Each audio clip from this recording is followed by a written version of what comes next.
Tapi prinsip hidup seorang Nilo dengan perjalanannya dia di luar sepatu ini juga tidak bisa dipertanyakan. Memanusiakan manusianya, itu intinya.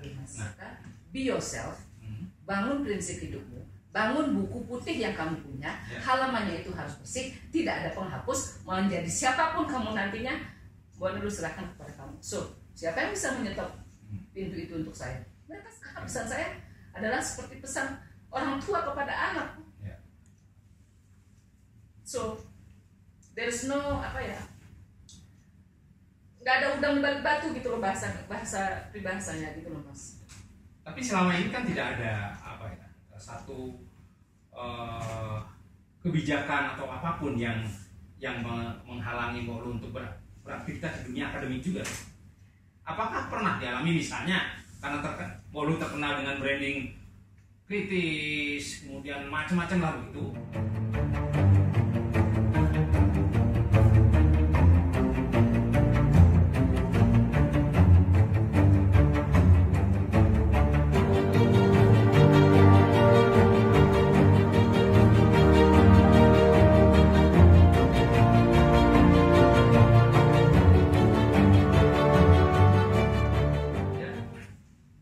Selamat sore netizen podcast Indonesia. Sore hari ini kita kembali menggelar acara talk show santai ya di episode ke-20 dengan menghadirkan seorang narasumber, seorang sosok atau satu sosok perempuan Bali yang sudah tidak asing lagi, khususnya di jagat maya, dunia maya nih ya, di media sosial maupun di dunia nyata gitu. Ya, ini adalah Mbok Luh Jelantik ya. Seorang sosok yang hari-hari penuh kontroversial karena menyuarakan satu kritik, menyuarakan satu aspirasi dengan begitu tajamnya dan tanpa tedeng aling-aling. Tetapi sebetulnya di balik itu dia adalah seorang yang sangat lembut ya. Seorang figur yang sangat kuat. Dia seorang pebisnis dengan satu branding internasional yang sudah produk-produknya sudah dikonsumsi oleh artis-artis maupun model-model internasional.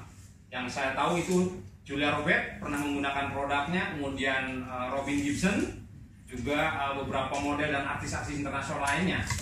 Nah, ini merupakan satu inspirasi buat kita semua yang tidak kalah kontroversinya adalah mungkin masih ada kegelisahan dia dalam obsesinya di dunia lain ya, tetapi yang jelas bukan dunia gaib. Nah, Mbok Luh, selamat sore nih Mbok Luh. Ya, terima kasih atas kehadirannya di podcast Asa Kopi Resto. Dan saya ucapkan sekali lagi terima kasih yang telah menyempatkan waktu di sore hari ini di sela-sela kesibukan Mbok Luh yang saya lihat padat banget gitu ya. Belum ketemu persoalan rapat dengan petinggi-petinggi partai, belum lagi dengan pebisnis, belum lagi dengan pemegang-pemegang otoritas, pejabat-pejabat dan lain sebagainya. Yang saya lihat, saya ikuti di Instagram maupun di media sosial, akun-akun yang Mbok Luh itu sangat padat banget jadwalnya. Nah, Mbok Luh, ini saya melihat atau mengenal sosok Mbok Luh ini seorang wanita yang agak aneh. Aneh itu dalam arti pada umumnya jarang sekali saya menemukan sosok wanita Bali yang berani menyuarakan satu kritik, satu aspirasi, bahkan cenderung tajam ya, dan tanpa tedeng aling-aling. Bahkan saya lihat juga banyak pihak-pihak pemegang otoritas ini merasa terganggu atas statement-statement Mbok Luh ya, atas kritikan-kritikan Mbok Luh. Nah, tetapi sebelum itu saya ingin melihat dulu sebetulnya bagaimana sih Mbok Luh meniti karir khususnya di dunia bisnis, sehingga Mbok Luh yang saya tahu merangkak dari nol, datang dari sebuah desa di Kintamani, kemudian mengglobal, mendunia gitu ya, dengan produk-produk yang brandingnya juga branding internasional. Nah, seperti apa kira-kira apa yang Mbok Luh lakukan dalam mencapai capaian itu? Izin lepas masker yang Gus. Silakan. Selamat sore Mas Agus. Sore. Terima kasih banyak atas kesempatan yang diberikan kepada kami Biru Jelantik itu kalau boleh diibaratkan the full package gitu loh Mas. Jadi apa namanya, dan perjalanan hidup yang kami alami itu ya mungkin belum terlalu panjang, akan tetapi cukup kami berkata bahwa ada dunia di luar sana selain dunia sepatu, ada dunia di luar sana selain dunia akademisi, dan dalam setiap proses hidup yang kami jalani ya seperti kita menjalani sebuah tangga, Mas. Jelantik ini sebenarnya lahir di tahun 2003 dengan brand Dilo. Ya. Brand Dilo.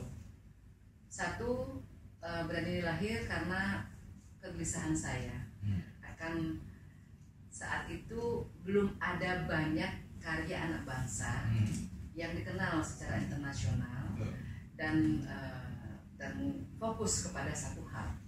Jadi merek-merek fashion sudah banyak, merek aksesoris dan lain sebagainya. Akan tetapi yang benar-benar fokus di misalnya di shoemaking itu masih belum banyak. Nah, dan saat itu di saat yang sama saya juga sudah memutuskan untuk melepaskan karir saya. Jadi sebagai seorang profesional saya selalu memegang prinsip, jika kamu sudah tidak bisa menjadi manfaat bagi perusahaan tempat kamu bekerja, itu saatnya kamu untuk menutup buku kamu dan membuka lembaran yang baru. Akan tetapi dengan syarat tidak boleh membakar jembatan di belakangmu, karena kamu nggak pernah tahu atasan atau perusahaan atau pimpinan yang mengucapkan selamat tinggal kepada kamu nanti akan mengucapkan selamat datang menjadi pelanggan pertamamu, menjadi supplier pertamamu. Kecuali saya selalu menyampaikan ini kepada setiap orang yang saya temui, baik itu mahasiswa dan juga UMKM. Kecuali jika mereka mengajarkan kamu sesuatu hal yang bertentangan dengan prinsip hidupmu. Nah, jadi sebagai seorang pekerja, sebagai seorang karyawan, saya juga pernah merasakan yang namanya dipecat. Tapi hitungannya hanya beberapa menit ya. Karena alasan mengapa saya dipecat saat itu adalah karena saya tidak mengikuti keinginan atasan untuk mendirikan perusahaan di dalam perusahaan. Saya menolak permintaan beliau dan saya sampaikan dengan penuh kesedihan. Saya sudah menganggap kamu sebagai mentor saya, sebagai guru saya, dan kamu memberikan saya pilihan seperti ini, mengiming-imingi saya dengan jabatan dan lain sebagainya. Tidak. Kamu yang mewawancarai saya pada saat saya melamar pekerjaan itu, dan saya memutuskan pada saat saya bekerja di sebuah perusahaan, your loyalty is not to be asked, to be questioned. Soal nilai loyalitas dan nilai kejujuran ya. Soal nilai kejujuran. Nah, jadi satu saya menolak dan keesokan harinya surat pemberhentian itu dikeluarkan. Saya berikan surat pemberhentian tersebut kepada atasannya beliau karena di hierarki perusahaan kami beliau adalah seorang manajer. Saya berikan ke CEO. Saya sampaikan. Tidak panjang, tidak mengatakan mengapa dan lain sebagainya. Saya berikan surat tersebut. Saya sampaikan, berikan saya 1 bulan. Ini surat pemecatan saya. Jadi saya sama sekali tidak memperjuangkan diri saya. Betul. Tapi saya yakin saya punya potensi untuk bisa bekerja di tempat lain. Berikan saya waktu 1 bulan, saya harus menemukan pekerjaan lain dengan bahasa Inggris karena mereka adalah partner, mereka berpartner 1 orang Indonesia, 1 orang Inggris. Surat dibaca tanpa bertanya apapun kepada saya, surat itu dirobek-robek menjadi lembaran kecil. Dan saya diam oleh CEO, oleh founder, dan mereka berdua melihat saya. What are you doing? Go back to work. Oke. Saya kembali lagi bekerja, nyupir waktu itu dari Bintaro ke Sunter, itu lumayan jauh kan, Masnya. Balik lagi ke kantor, berhadapan lagi dengan orang yang memecat saya. But at the time, there's no hard feeling, no personal, I don't take it personal, business only. Tapi kan sudah tidak nyaman. Betul. Nah, dan saat itu sih memang pencapaian saya cukup baik ya, karena saya menjadi ujung tombak perusahaan. Jadi perusahaan nggak punya alasan sih mencat saya sebenarnya, gitu kan. Dan saya sebagai seorang pekerja, saya sangat menyukai tantangan. Waktu itu usia saya belum 25 tahun sebenarnya. Oh, Saya sampaikan kepada kedua pimpinan perusahaan ini, carikan aku tempat baru dong. Ya satu maksudnya biar nggak satu kantor aja sama si bapak ini gitu kan, carikan aku tempat baru untuk aku isi, karena kami adalah bonded warehouse, jadi harus mengisi gudang tersebut dengan berbagai macam komoditas dan barang dari luar negeri. Mereka nggak mau, mereka menyampaikan kita ini sudah sampai di sini, we already up to here, too many orders, too many customer, we are happy like this. Mereka tahu batas bahagia mereka, sudah cukup pencapaian ini. Tapi buat saya sudah tidak tantangan lagi. Jadi kepada siapa saya beralih? Saya menyampaikan lamaran saya kepada perusahaan yang menjadi biggest klien kami. Dan saya jujur. Jadi kita kalau mau cari pekerjaan berganti perusahaan, misalnya dengan alasan ingin mencoba peruntungan di tempat lain, ingin menambah keahlian atau ingin beristirahat, dan semua alasan-alasan yang ujung-ujungnya sebenarnya kita tuh nggak bahagia di tempat kerja kita, buat saya is nonsense gitu. Ngomong aja yang jujur. Dan akhirnya bergabung dengan perusahaan baru. Tapi saya sampaikan dengan jujur. Kamu tidak akan berpisah dengan saya, kamu akan masih sering melihat saya. Waktu itu sempat saya didiemin karena mereka tidak mau melepas saya. Mereka bertanya, kamu kemana? Nggak jauh-jauh, nggak sampai hitungan waktu itu 1 bulan, karena memang saya waktu itu taat aturan gitu kan, 1 bulan saya carikan pengganti saya. Beberapa hari kemudian saya sudah nongkrong lagi di meja saya, di kursi saya sebagai klien.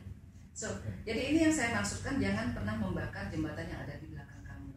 Dan itu juga saya jalankan di dalam usaha yang kami dirikan, yang untuk saya sepatu itu dipakai oleh para perempuan-perempuan pesohor tersebut. Sepatu kami menjadi bagian dari keseharian perempuan-perempuan Indonesia selama hampir 20 tahun. Buat saya is a bonus. Tapi bagaimana mereka bisa bertahan menjadi pelanggan kami, karena nggak mudah loh membeli sepatu di Nilo Jelantik itu, karena harus dealing dengan produknya yang memang aduh cantik gitu kan, tapi juga harus dealing dengan foundernya yang kontroversial, yang ibaratnya aku baru nge-like aja postingannya Nilo yang sepatu, temanku satu lagi udah nge-WA, terus sekarang pro Nilo. Semuanya diarahkan ke hal-hal yang tidak ada hubungan dengan sepatu. Nah seperti itu. Jadi untuk menjaga kesetiaan mereka selama hampir 20 tahun itu, kami akan melakukan apapun yang kami bisa. Kalau urusan hasil karya, urusan customer service, loyalty kepada pelanggan, no question asked. Tapi prinsip hidup seorang Nilo dengan perjalanannya dia di luar sepatu ini juga tidak bisa dipertanyakan. Bisa dipertanyakan, akan tetapi saya tidak akan kompromi. Oh nanti aku nggak beli sepatumu ya kalau kamu masih pro ini. Oh enggak, mohon maaf, terima kasih banyak atas masukannya. Ya, ini tetap saya jalankan. Profesional ya. Profesional dan proporsional. Dan itu yang saya tangkap dari Mbak Luh ya. Ya ini ada satu hal yang menarik saja ya. Biasanya kalangan pebisnis itu kan agak ogah untuk berbicara di luar bisnis ya. Apalagi misalnya menyerang atau mengkritik otoritas pemegang kekuasaan. Nah ini agak berbeda ini, agak anomali gitu terhadap Mbok Luh ya, dimana Mbok Luh sudah membangun bisnis pada level yang menurut saya sudah pada puncak klimaks. Kemudian yang seharusnya banyak kalangan bisnis itu justru mempertahankan dan melebarkan sayap dengan mencari relasi dengan meminta perlindungan quote and quote kepada pemegang otoritas, tetapi justru malah sebaliknya gitu. Nah ini yang menjadi kekhasan dari sosok Mbok Luh ya. Nah inilah nanti kita akan bahas di sesi kedua, tetapi ada tip yang mungkin ingin disampaikan oleh Mbok Luh, bagaimana atau prinsip-prinsip dan nilai-nilai apa dalam konteks bisnis agar kita bisa meraih puncak dari karir seorang pebisnis. Kalau secara profesional untuk memulai usaha tersebut tentu kita harus memiliki dasar ya, seperti kita membangun rumah. Kita harus memiliki fondasi, dan fondasi ini tentunya tidak mungkin bisa dibilang misalnya saya memulai semuanya dari nol, modal dengkul atau tanpa modal. Tidak. selalu akan ada fondasi. Minimal fondasi tersebut adalah berasal dari niat baik kita. Kenapa kita membuka usaha? Berasal dari keinginan kita. Untuk siapa usaha ini kita akan kembangkan? Apakah nantinya menjadi usaha yang selamanya menjadi usaha yang the single fighter, atau nantinya membuka lapangan pekerjaan? Untuk para boleh nggak dikatakan bahwa usaha ini bukan sebuah tujuan tetapi sarana? Sebuah sarana. Sarana ya. Tujuannya adalah ya yang paling penting sebenarnya membahagiakan semua pihak. Jadi dalam artian begini, kita memulai usaha, kita mengikuti aturannya, kita mendaftarkan merek dagangnya, mendaftarkan perusahaannya. Di saat yang sama kita tahu apa yang akan kita buat, apa yang akan kita kerjakan, siapa yang akan mengerjakan, bagaimana proses posting dan pricingnya, hingga akhirnya hasil karya tersebut bisa diterima oleh calon konsumen. Calon konsumen bahagia dan dia bisa membelinya karena ada manfaat dari hasil karya tersebut. Kita secara bersamaan, perusahaan sudah berjalan, pelanggan sudah dibina, kita juga tidak melupakan kewajiban sebagai warga negara. Jadi saya selalu sampaikan dan lain sebagainya ya. Dan lain sebagainya. Dan itu bukan hanya sekedar kata. Bukan hanya sekedar kata. Jadi kenapa kami bisa mengatakan hari ini? Banyak sekali yang bertanya kepada saya, Mbak Nina kok berani? Karena buat kami, kalau hidup itu ditentukan dengan ketaatan kita membayar pajak dan lain sebagainya, hidup dan matinya, bukan kami yang pegang. Kami bekerja sesuai dengan porsi kami, mendapatkan pemasukan, menjalankan kewajiban sesuai dengan kewajiban kami. So, we have nothing to hide. Seperti air di dalam cangkir ini, clear and clean. Dan itu saya selalu sampaikan kepada para pebisnis. Jadi memang sebuah dilema. Di satu sisi saya memperjuangkan UMKM. Di satu sisi saya mengajarkan mereka untuk tetap jujur dan berprinsip. Jadi di saat yang sama saya harus menyampaikan kepada pemegang kebijakan dan juga otoritas, tolong berikan kesempatan kepada anak-anak ini untuk seperti bayi itu, kasih mereka merangkak dulu, kasih mereka berjalan dulu. Jangan mereka baru masuk majalah sekali langsung disikat. Jangan mereka baru misalnya bisa menyewa toko di sebuah tempat, langsung wow gitu kan. Sekarang clear aja. BI itu sudah terbuka, Bank Indonesia sudah terbuka. Dia saja aliran rekening. Agar mungkin karena kekeliruan mereka, yang mereka mungkin tidak paham, jangan sampai usaha mereka hancur. Nah, kita ini namanya take and give. Jangan kita bisanya take aja, komplain jalan rusak dan lain sebagainya, tapi kita lupa kewajiban. Dan ini tidak termasuk sedekah ya Bapak ya. Sedekah lain urusan. Sedekah is a bonus. Tapi kewajiban, saya kan sudah nyumbang ke panti asuhan. Saya sudah berdonasi dan berderma dan lain sebagainya. Mbok itu seharusnya menjadi seseorang yang paling anti dengan kewajiban-kewajiban itu. Kenapa? Karena Mbok selalu bergesekan. Tapi kenapa Mbok itu seolah-olah menjadi perpanjangan tangan mereka, menjadi seperti ambasadornya mereka dan lain sebagainya. Buat saya, seperti yang tadi saya sampaikan ke Mas Agus, kita tuh ngerti batas kita di mana. Jadi itu yang saya sampaikan ke anak-anak muda, kepada para calon-calon entrepreneur kita. Dan yang paling penting adalah pada saat kamu memutuskan untuk memulai usahamu, starting your own business, kamu harus kamu harus paham bahwa kamu sudah nantinya menjadi cantolan bagi hidup orang lain. Nah, jadi nggak bisa tiap 3 bulan ganti usaha, tiap 6 bulan ganti. Aku bosan dengan bidang A, aku bidang B. Enggak. Ini penting banget ya. Jadi harus fokus, memberikan dedikasi minimal misalnya setahun atau 2 tahun. Dan penting sekali bagaimana kita memiliki memiliki background bahwa kita sudah pernah bekerja di berbagai perusahaan. Karena kita tidak melihat hanya dari satu sisi saja, misalnya melihat dari satu sisi sebagai seorang karyawan. Dia dari satu sisi, gaji saya kok nggak naik. Kita nggak ngeh, atau kita mencoba menutup mata bahwa omset perusahaan juga lagi jeblok. Nah, pada saat kamu memulai usaha, kamu akan berada di posisi orang yang selama ini kamu pertanyakan. Saya kerja 8 jam kok dibayar segini, peningkatan gaji saya kok seperti ini. Oh, dia kok bisa mendapatkan seperti ini. Ini dua-duanya harus diperjuangkan. Ya, pemilik bosan juga nggak boleh tidak adil gitu kan. Tapi si karyawan atau si teamwork ini juga harus menempatkan dirinya bahwa 7x24 jam setiap hari atasanmu tuh memikirkan kamu.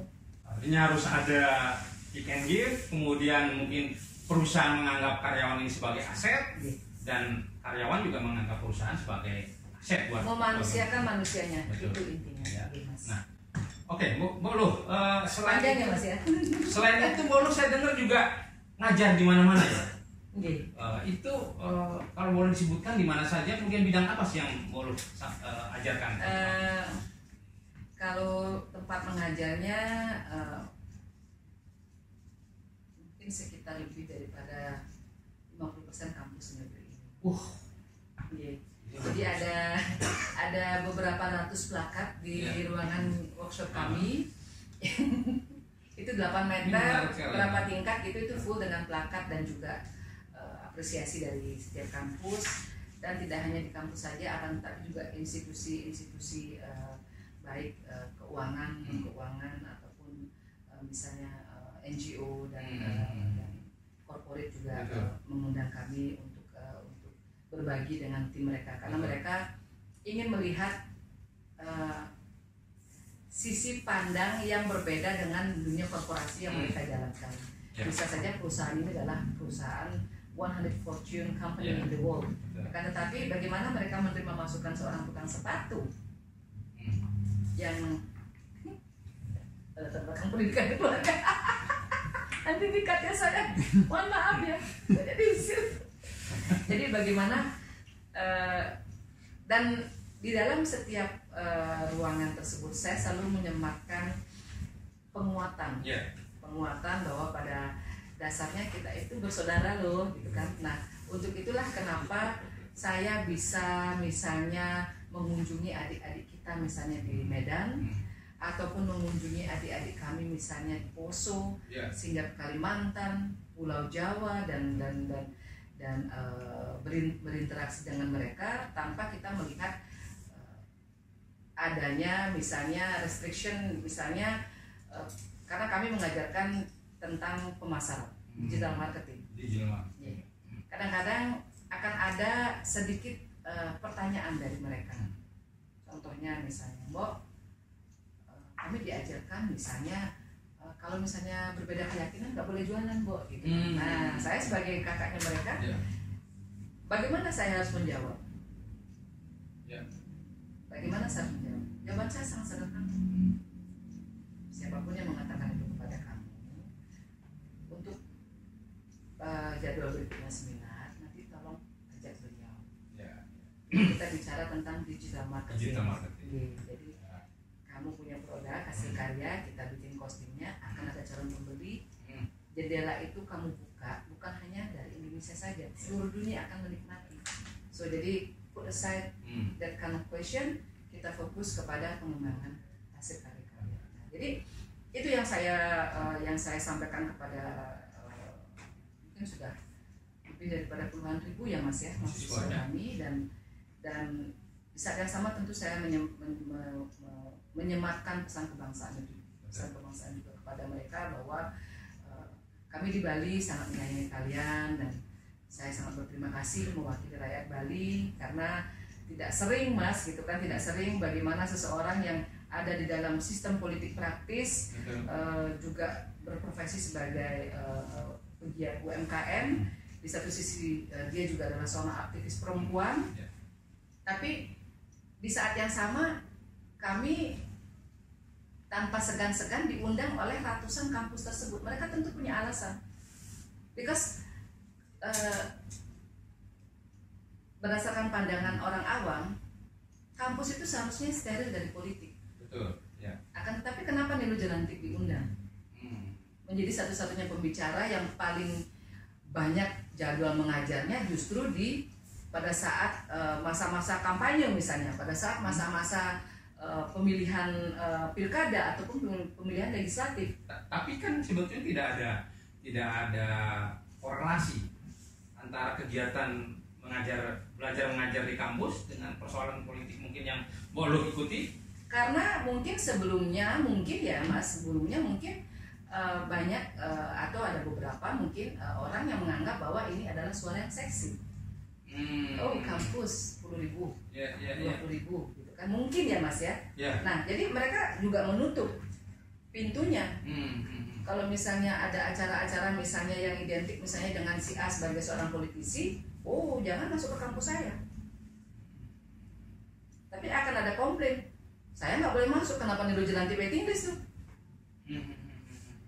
Kampus ini nunggu minggu ini, kampus ini nunggu bulan ini, waiting list sampai sekian bulan. Karena Mbok Nilut bisa memisahkan. Kalau ngurus anak-anaknya di dalam sebuah kampus, dia akan berbicara, berbusa-busa, berteriak, menjerit untuk membangkitkan semangat kami. Dalam konteks akademik. Dalam konteks akademik. Urusan kita berbicara tentang pandangan politik dan lain sebagainya, we close the door.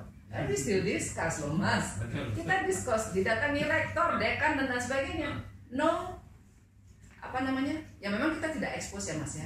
Akan tetapi bagaimana mereka itu yang ibaratnya, saya selalu menyampaikan, anak-anak kamu itu adalah calon-calon menjadi calon-calon pemimpin di negeri ini, baik pemimpin di desanya, di kabupatennya, di kotanya. Jadi kita tidak bisa kungkung mereka, nggak boleh bicara politik dan lain sebagainya. Kita sedang tidak memberikan pengaruh ataupun ajakan ataupun misalnya berkata si A atau si B. Enggak, kita hanya menyampaikan kepada mereka, be yourself, bangun prinsip hidupmu, bangun buku putih yang kamu punya, halamannya itu harus bersih, tidak ada penghapus, mau menjadi siapapun kamu nantinya, boleh dulu serahkan kepada kamu. So, siapa yang bisa menyetop pintu itu untuk saya? Mereka semua terbuka, semua kampus. Seperti itu. Karena pesan saya adalah seperti pesan orang tua kepada anak. So, there's no nggak ada udang di balik batu gitu loh, bahasa pribahasanya gitu loh Mas. Tapi selama ini kan tidak ada satu kebijakan atau apapun yang menghalangi Bolu untuk beraktivitas di dunia akademik juga. Apakah pernah dialami misalnya karena Bolu terkenal dengan branding kritis, kemudian macam-macam lah begitu, ada kebijakan secara struktural yang kemudian menjegal atau menghalangi Bolu untuk berkreasi? Kalau dari pihak kampus ataupun institusi, karena kita bicara institusi yang sudah levelnya internasional ya Mas ya. Jadi misalnya institusi perbankan, mereka tuh sudah ada di puluhan negara di dunia gitu kan. Mereka pasti mengikuti kelas-kelas saya sebelumnya. Jadi mereka sudah tahu. Nido Jelantik, saya memang kalau bicara ataupun menyampaikan sebuah pemaparan, saya tidak pernah pakai teks. Saya tidak menggunakan slide PowerPoint. Jadi 1 jam sebelum acara saya diberikan briefing singkat. Ini nanti temanya Mbok, oke, gaskan. Nanti apa yang akan Mbok sampaikan memang orang tidak akan bisa prediksi. Tapi satu hal yang saya akan jaga dan selalu jaga, dan tanpa tanpa diberikan misalnya Mbok nanti, saya sudah tahu duluan. Nah, kalau dari pihak kampus dan institusi swasta, corporate, itu sama sekali tidak pernah ada masalah. Padahal mereka sebenarnya tahu saya juga aktif di dalam sebuah partai politik. Akan tetapi buat mereka, this is my choice. Tapi kalau dari kekuasaan, apakah pernah ada untuk menghambat aktivitas di dunia? Ya, ada beberapa kejadian yang misalnya yang saya bisa menyimpulkan sendiri ya Mas ya. Tapi memang itu tidak menjadi konsumsi publik karena pemasukan kami kan bukan dari menjadi pembicara, bukan menjadi misalnya narasumber dan lain sebagainya. Kami berterima kasih diberikan kesempatan sebagai narasumber, pembicara, pemateri dan lain sebagainya. Buat saya itu adalah sebagai cara saya melepaskan kerinduan kepada anak-anak muda ini. Ingin untuk memberikan edukasi, berbagi dan mereka semuanya menyambut kami itu dengan sangat-sangat penuh sayang dan tulus. Nah, kalau untuk beberapa acara di mana memang kami seharusnya hadir dan di hari terakhir misalnya acara tersebut dibatalkan dengan satu dan lain alasan, saya selalu menyampaikan tidak apa-apa. Tidak apa-apa, yang penting acara berjalan dengan lancar. Gondok ya. Ya. Gondok ya. Karena kita sudah mereschedule sedemikian rupa. Yang jadi persoalan nih hari gini gitu ya. Kebebasan mimbar akademik masih dihalangi oleh isu-isu politik yang menurut saya itu setback belakang jauh banget ya. Nah, ini yang sangat tadi mungkin juga boleh terpancing emosionalnya ya. Tetapi sekarang nih sebelum beranjak ke isu lain, Pak, sebetulnya apa tantangan terberat bagi kalangan entrepreneur muda yang ingin terjun ke dunia bisnis hari ini? Niat ya. Karena sekarang ini banyak isu kalangan muda ini pengen cepat kaya, ya, dengan gambling, dunia kripto dan lain sebagainya. Sekarang lagi hangat banget kan? Melihat fenomena beberapa kejadian hari ini. Oke, Netizen Podcast Indonesia. Tadi itu isu di episode pertama kita mencoba menggali, mengeksplorasi soal bagaimana Mbok Luh Jelantik ini meniti karir di dunia bisnis dengan memproduk satu branding sepatu yang hari ini sudah sangat mendunia ya, dipakai oleh para pesohor dunia, sudah tidak asing lagi.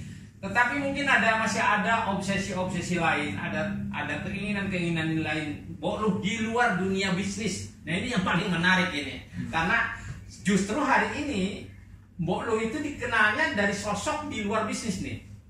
Ya, komentar netizen itu bukan menyoal soal sepatu nih, justru statement-statementnya, kritikannya dan lain sebagainya. Ini yang menarik.